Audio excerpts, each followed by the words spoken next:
Hello YouTube, Canman here, and welcome to a Dead by Daylight video. Today I wanted to do an interesting subject that I want to do on my own.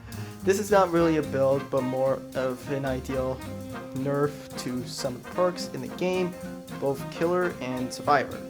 This is going to involve the Gen Russian and Gen Russian meta, which I'm going to say, yeah, it's boring.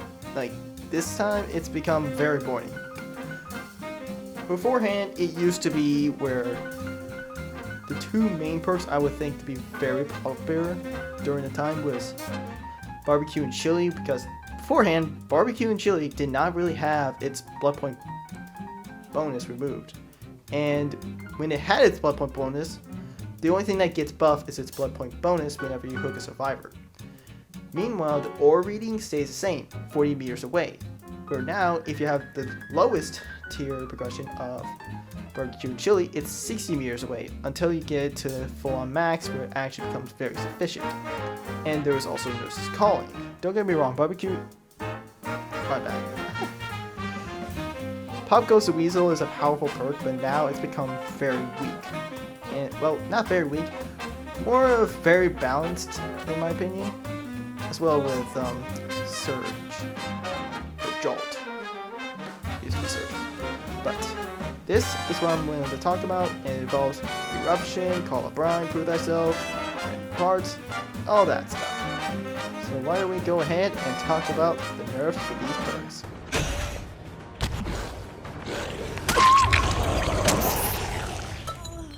Let's focus on the first main perks. That's going to be Eruption and Call of Brine.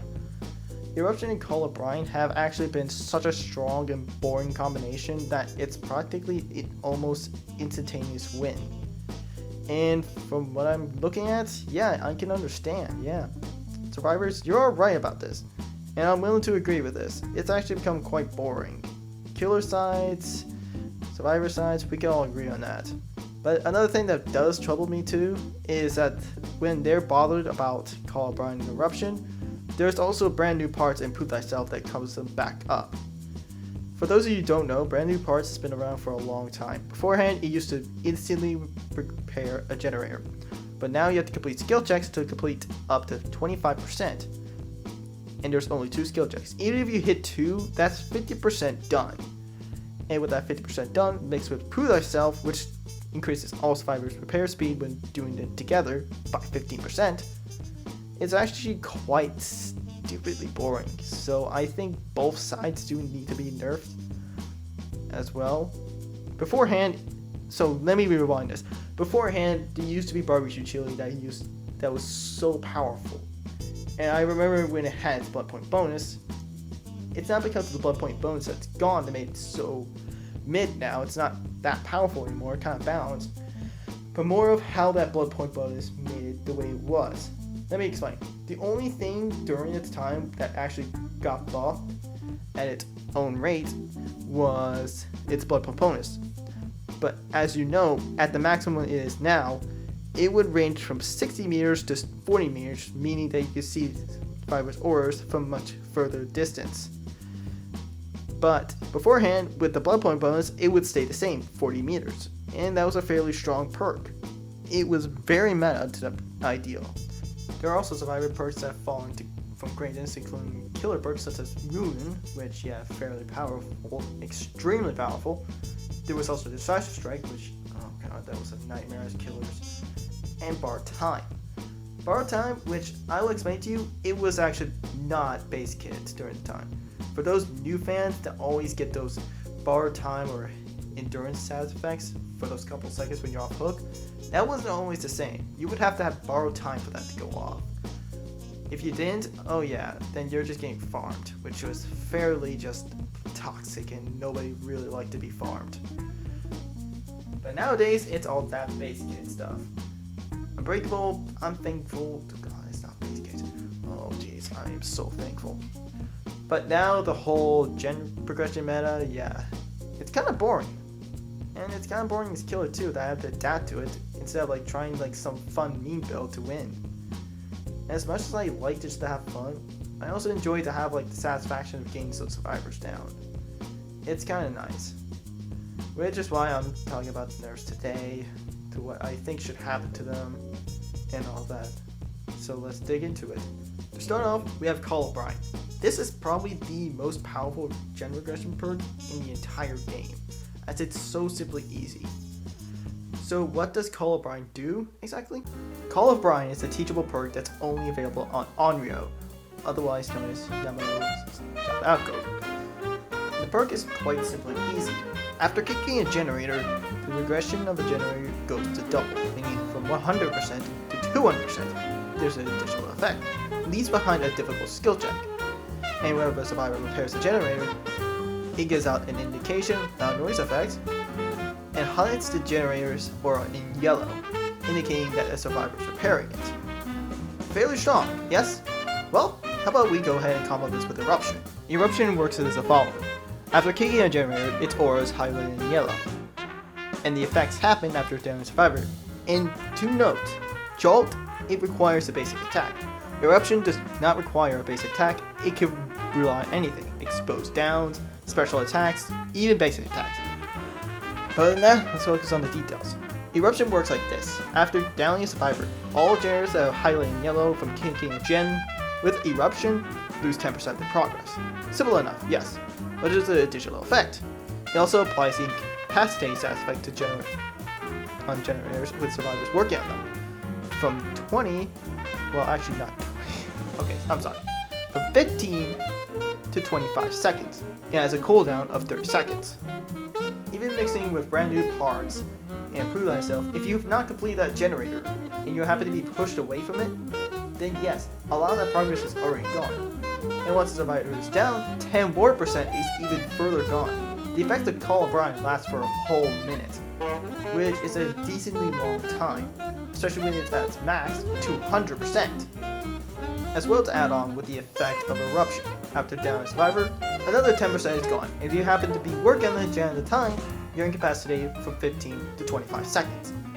Sure, that's a shorter time period than Call of Brine, but considering that time that so much progress is already gone, you're going to lose even more progress instead of just a 10%.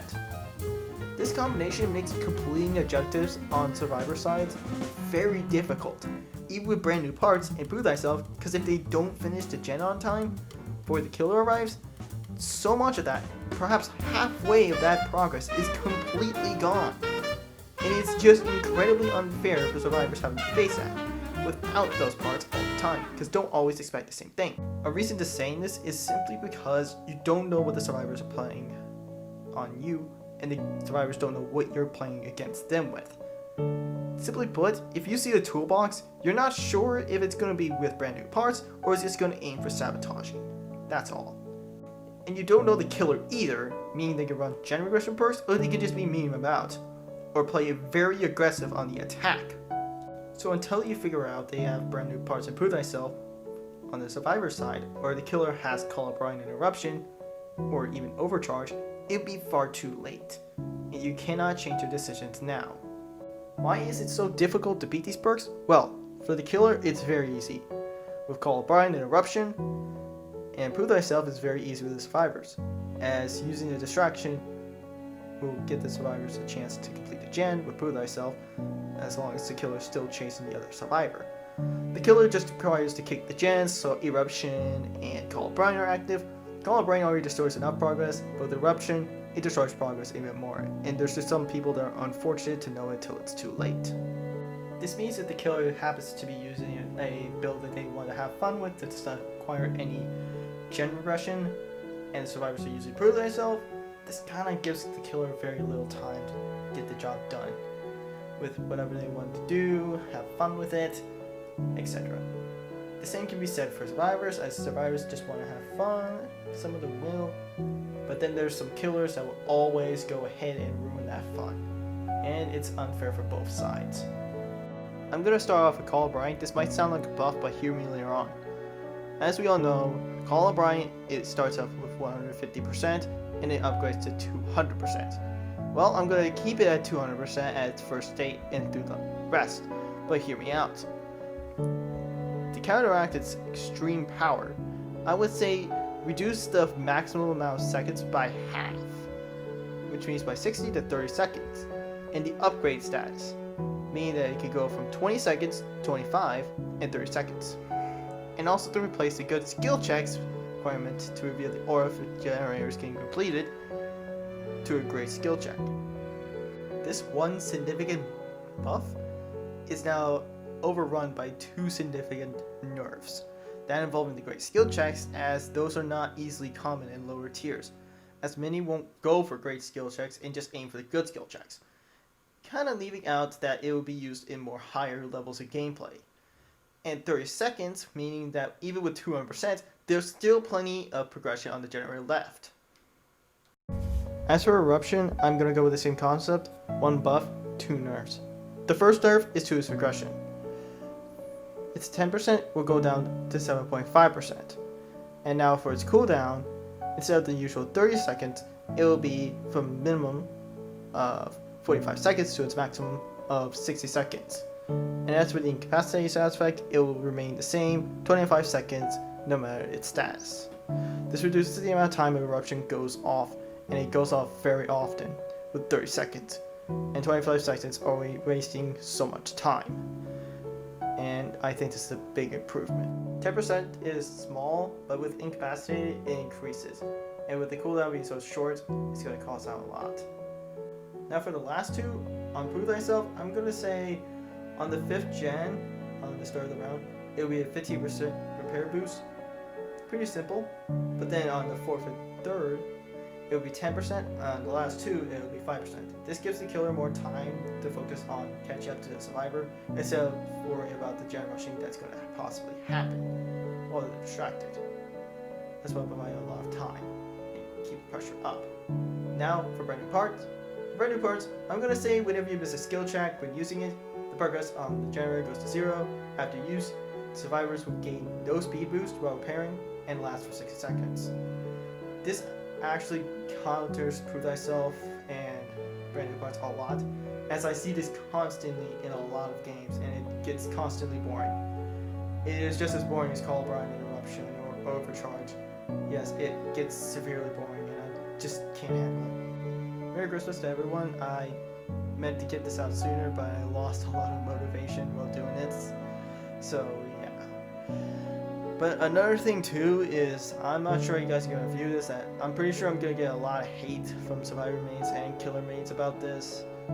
That, why do they get a buff? Why should they? Or why would you nerf my eruption? I wasn't using Call of Brine at all. Well, others are, and in my opinion, these are not severe. These are actually fairly balanced, and it doesn't really kill how they work anymore. I'm not saying nerf them down to Ruin's level, but this is where it needs to be, down to a simple B tier. I hope you enjoyed this video. If you do, please like the video, comment, and I'll see y'all in another video coming up soon. Goodbye.